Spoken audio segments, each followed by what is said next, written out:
കാന്തല്ലൂർ പഞ്ചായത്തിലെ കൃഷിസ്ഥലങ്ങളിൽ ആനകൾ കൃഷി നശിപ്പിക്കുന്നത് പതിവാകുന്നു.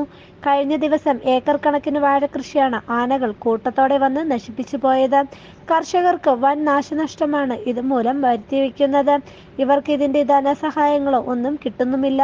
പല രീതിയിൽ പ്രക്ഷോഭങ്ങളുണ്ടായിട്ടും വനം വകുപ്പ് യാതൊരുവിധ നടപടിയും എടുക്കുന്നില്ല എന്നാണ് പ്രദേശവാസികൾ പറയുന്നത്.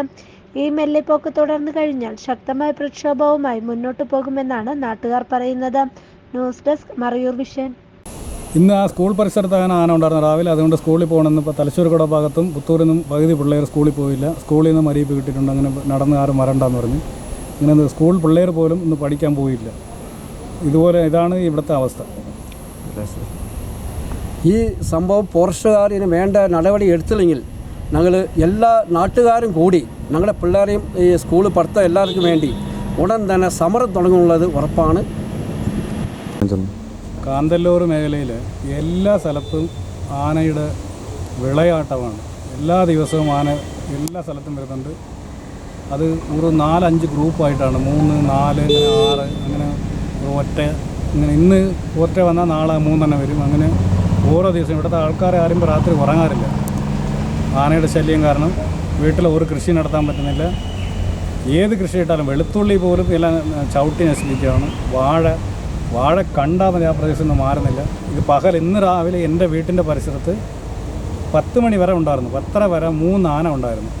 വീടിൻ്റെ അടുത്ത് കുറേ വീടുകളുണ്ട് ആ പ്രദേശത്ത്. തലശ്ശൂർക്കട ഭാഗത്ത് 3 ആന രാവിലെ 11 മണി 10:45 വരെ ഉണ്ടായിരുന്നു. ഇപ്പോൾ ഈ പ്രദേശത്തുണ്ട് 3 അത് ഫോറസ്റ്റുകാർ അറിയിച്ചാൽ അവർ വരാറുമില്ല. ഇതിനെക്കുറിച്ച് അവരുടെ മുതലല്ല. ഇപ്പോൾ ആന എന്ന് പറഞ്ഞാൽ നാട്ടുകാർ മുതലായി. ആൾക്കാർ കൃഷി ഈ പശുവിനെ കന്നുകാലി വളർത്തുന്ന പോലെ ആന വളർത്തുന്ന പോലെയാണ്.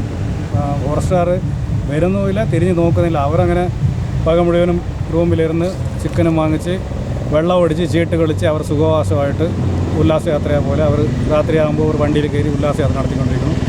ആൾക്കാരുടെ ജീവനും സ്വത്തിനും ഒരു വിലയില്ല. ഈ നാട്ടിലെ നമ്മുടെ സർക്കാരും അത് തിരിഞ്ഞ് നോക്കുന്നില്ല, സർക്കാർ സംവിധാനങ്ങളും നോക്കുന്നില്ല. ഇപ്പോൾ ആൾക്കാരുടെ ജീവനും ഒരു വിലയില്ലാത്ത അവസ്ഥയിലായി.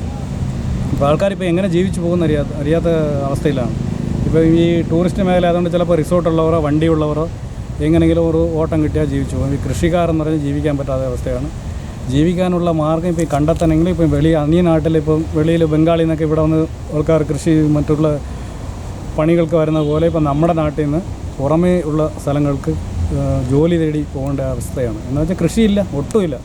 നോക്കിക്കഴിഞ്ഞാൽ എല്ലാം ഏത് കൃഷിയും ആനയിടവും ആന, മ്ലാവ്, പന്നി ഇങ്ങനെ എല്ലാം ഉണ്ട്. പക്ഷേ ഇപ്പോൾ മറ്റതൊക്കെ എങ്ങനെ ഓടിക്കുക? ഈ ആന എങ്ങനെ ഓടിക്കാൻ പറ്റും? വീട്ടിൻ്റെ മുറ്റത്ത് വരെ നിൽപ്പുണ്ട്. ഇതിന് സർക്കാർ സംവിധാനങ്ങൾ എന്തെങ്കിലും നോക്കി ചെയ്താൽ മാത്രമേ ഇവിടുത്തെ ആൾക്കാർ ജീവിക്കാൻ പറ്റുള്ളൂ. ഇപ്പോൾ എന്തെങ്കിലും ഒരു സംഭവിച്ചു പോയാൽ ആരെങ്കിലും ജീവന് ഇതായി പോയി കഴിഞ്ഞാൽ പിന്നെ അറിയാം ഇവിടെ എന്താണ് സംഭവിക്കാൻ പോകുന്നത്. ഇതിൻ്റെ ഇപ്പോൾ രമേശ് പറഞ്ഞ പോലെ ആനയുടെ ശല്യം കൂടുന്ന മാത്രമല്ല, ഫോറസ്റ്റിൽ വിളിച്ച് പറഞ്ഞു കഴിഞ്ഞാൽ അവർ ചന്ദനക്കാടിന് ഒരു മരത്തിന് ഒരു വാച്ചർ വെച്ചാണ് ഇട്ടേക്കണത് സർക്കാർ. പക്ഷേ അവർക്ക് ശമ്പളം കൊടുക്കണമെന്ന് അറിയില്ല, ഒരു വാച്ചർ വെച്ചിട്ടാണ്. പക്ഷേ ഈ കൃഷി മൊത്തം നശിച്ച് പോണു. കേരള സർക്കാർ മൊത്തത്തിൽ ഒരു ഓർഡർ വന്നേക്കണത് കൃഷിക്ക് മുൻഗണന കൊടുക്കാൻ പറഞ്ഞാൽ വന്നേക്കണത്. ഒരു കാരണം വെച്ചാൽ ഈ ആനയും ശല്യം കൊണ്ട് വെളുത്തുള്ളി സഹിതം പച്ചക്കറി എന്ത് ഇട്ടാൽ ഇതേ നോക്കിയോ, ബാലം മൊത്തം ഇതുപോലെ മൊത്തം ഇവിടെയല്ല മൊത്തം ഇത് ഈ കാണുന്ന മലയുടെ മുകളിൽ ഇപ്പോൾ 3 ആന അവിടെ നിൽപ്പണ്ട് വെടി ഇട്ടുകൊണ്ടിരിക്കുക, ആൾക്കാർ ഓടിച്ചുകൊണ്ടിരിക്കുക. പുറത്ത് നടക്കാൻ പറ്റില്ല. പിന്നെ സ്കൂൾ പിള്ളേർക്ക് ഈ ധൈര്യമായിട്ട് റോട്ടിൽ നേരത്തൊക്കെ ഞങ്ങളെ ഞാൻ തന്നെ പഠിക്കുന്ന കാലത്ത് സ്കൂളിൽ കൂടി നടന്നു പോകണം. ഇപ്പോഴത്തെ ഞങ്ങളുടെ പിള്ളേരെ സ്കൂളിലേക്ക് പറഞ്ഞോളാം ഭയങ്കര പേടിയാണ്. എന്ന് വെച്ചാൽ ഏത് സമയത്താണ് റോട്ടിൽ ഇറങ്ങുന്നത് ഭയങ്കര പേടിയായിക്കൊണ്ടിരിക്കുകയാണ്. അതുകൊണ്ട് സർക്കാർ ഇതിന് വേണ്ട നടപടി എടുക്കണം, അതിന് വേണ്ട ഉദ്യോഗസ്ഥർ എടുക്കണം. ഫോറസ്റ്റുകാർ എന്ത് വിളിച്ചാലും അവർ ചന്ദനം വളർത്തണം.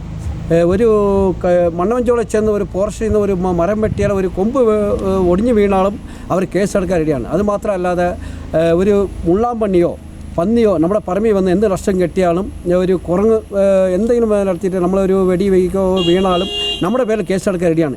പക്ഷേ ആന വന്ന് ഒരു മനുഷ്യനെ കൊള്ളാനോ ഈ സ്കൂൾ പിള്ളേർ നടന്നു പോകുമ്പോൾ എന്തെങ്കിലും അബദ്ധം ഉണ്ടായാലോ അതിന് ഫോറസ്റ്റുകാർക്ക് ഒരു ഉത്തരവാദിത്തമില്ല, ഈ ഉദ്യോഗസ്ഥന്മാർക്ക് ഒരു ഉദ്ദേശമില്ല. ഇതിന് വേണ്ട ഉദ്യോഗസ്ഥന്മാരും സർക്കാർ ഇതിന് വേണ്ട നടപടി എടുത്തുകൊണ്ട് ഞങ്ങളുടെ സ്കൂളിൽ പോകുന്ന പിള്ളേർക്ക് പാതുകാപ്പ് കൊടുത്തുകൊണ്ട് ഈ വേണ്ടെന്ന് മാത്രം പ്രതീക്ഷിക്കണം. ഇന്ന് സ്കൂളിൽ